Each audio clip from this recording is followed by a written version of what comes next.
addition, subtraction, and multiplication problems. I went deep-sea fishing in the Gulf of Mexico, and I saw the boat hand cutting frozen squid in half for us to use as bait.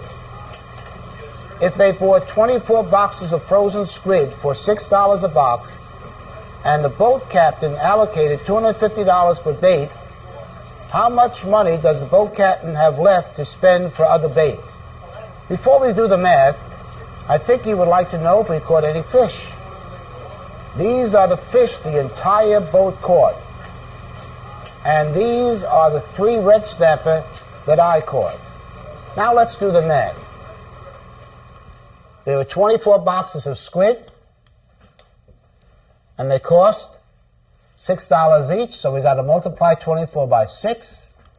6 times 4 is 24. Carry over the 2. 6 times 2 is 12, plus 2 is $144. Now, the boat captain allocated money for bait, $250, so we have to deduct the cost of the squid from $250. $250 minus $144. We can't subtract from the 0, so I have to borrow from the 5.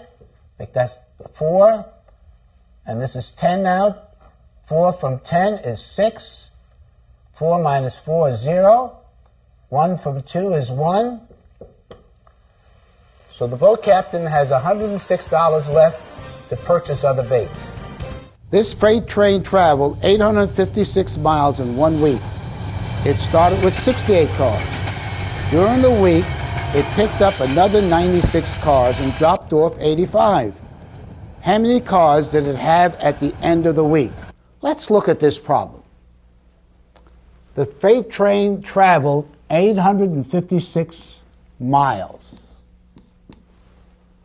That's in 1 week, so that's 7 days. It started with 68 cars,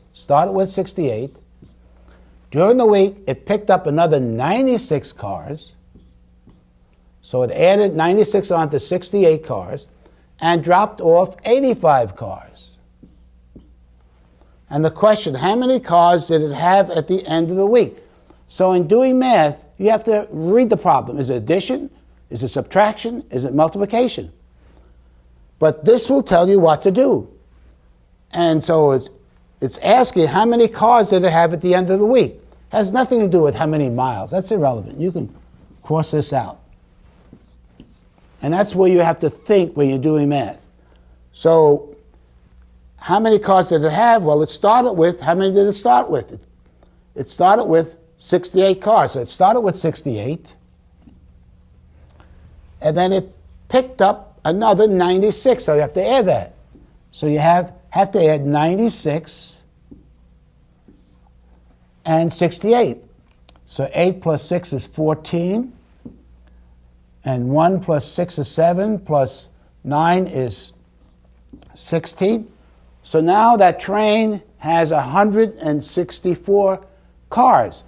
But then it dropped off 85 cars. Now we have to use subtraction. So we have to subtract 85 from 164. You can't take 5 from 4, so you have to borrow. That makes this a 5, and that makes that a 14. 5 from 14 is 9. And you can't take 8 from 5. You have to borrow this one and put it over here. So 8 from 15 is 7.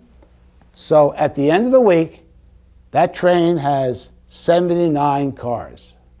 Please pause the video now and complete the problems in your workbook. When finished, press play, and we'll continue with the next lesson.